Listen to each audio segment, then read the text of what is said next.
Alors Nescafé est une marque qui a plus de 75 ans, qui est l'inventeur du café soluble et qui est numéro 1 mondial du café aujourd'hui, commercialisé dans près de 180 pays. En 2013, la marque a été relancée avec une nouvelle plateforme de communication incarnée par une signature qui est It All Starts with a Nescafé. Tout commence avec un Nescafé, qu'on a activé en France et traduit par True Connection Starts with a Nescafé. Le but pour nous, c'est de se réapproprier ce territoire de la convivialité que la marque a toujours occupé, de la remettre au goût du jour, de moderniser la marque et de rappeler une chose qui est assez simple, qui est qu'un café est meilleur quand il est partagé.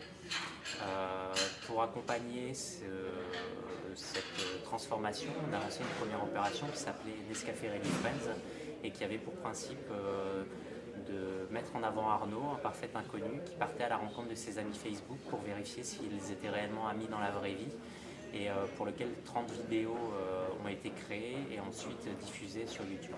Leur place vient vraiment au complément des messages qu'on peut avoir sur des médias plus traditionnels comme la télévision où on ne peut pas se permettre d'avoir une présence en fil rouge sur l'année. Donc ils viennent vraiment pour appuyer ce discours.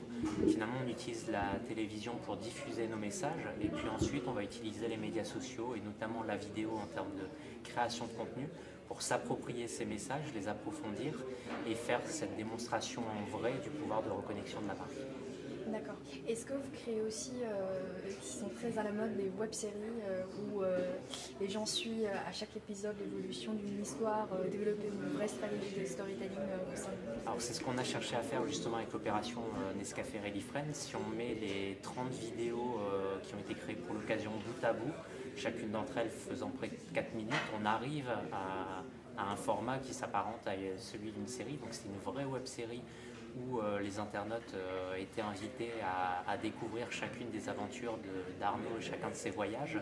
Donc c'était vraiment la première tentative de la marque sur ce territoire-là. Et à côté de ça, c'est vrai qu'on crée également d'autres vidéos qui vont être plus focusées sur un message donné. Donc ça peut être une fois de plus en termes de communication avec cette notion de reconnexion que l'on va retrouver, ou bien des vidéos plus focusées produits avec l'utilisation de Facebook ou de formats comme ceux de Vine par exemple. Nous on le voit vraiment comme des outils. Après chacun a ses contraintes propres. C'est vrai que pendant très longtemps, on était habitué à travailler uniquement sur YouTube, ce qui nous permettait une liberté créative qui était assez large finalement, puisqu'on a un format qui ne nous est pas imposé et qui peut être celui que l'on souhaite.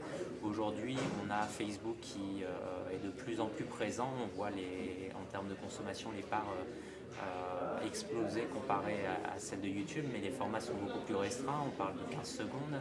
On a également des formats sur Vine où on est sur du 6 secondes et une mécanique de loop qui fait que les vidéos se jouent en automatique et en boucle. Donc en termes d'exécution créative, ça nous amène vraiment à penser chacune des créations de contenu par rapport au support où il doit être diffusé. Et après, on cherche aussi à s'amuser par rapport à ça sur les contraintes de ces plateformes. Par exemple, le 6 secondes sur Vine va nous permettre, en termes d'exécution créative, de s'amuser sur une notion de stop motion par exemple. Ou bien sur YouTube, on va s'intéresser aux 5 premières secondes qui sont skippables lorsqu'on va médiatiser la vidéo pour très rapidement amener le branding et puis le message principal de la marque afin d'être compris et visionné au-delà de ces 5 secondes. Alors il y a surtout des formats qu'on souhaite éviter, c'est-à-dire que les formats qui ont pour principe d'imposer sa vidéo aux internautes et qui ne sont pas skippables, que l'internaute doit visionner dans son intégralité pour ensuite accéder à un contenu premium, c'est quelque chose qu'on se refuse parce qu'on ne veut pas prendre l'internaute en otage. On est sur un média qui par définition est vraiment c'est permission marketing, donc on ne souhaite pas le prendre en otage. Ensuite, en termes de diffusion, on va privilégier des formats davantage en native advertising qui vont permettre de contextualiser le message et d'être diffusé dans un flux sans être perçu comme trop intrusif, en adéquation avec le contenu et la cible donnée. Et puis sur YouTube, du pré-roll, mais une fois de plus avec un ciblage très fin pour s'adresser aux bonnes personnes et ne pas être perçu comme intrusif. Alors on ne va pas le faire systématiquement, mais c'est vrai qu'il arrive que sur la création de teasers ou de vidéos dédiées au digital, qu'on teste les formats, qu'on mesure le potentiel de viralité de ces vidéos. On connaît Unruly qui le permet entre autres, donc ça peut arriver, mais on ne le fait pas en tout cas systématiquement.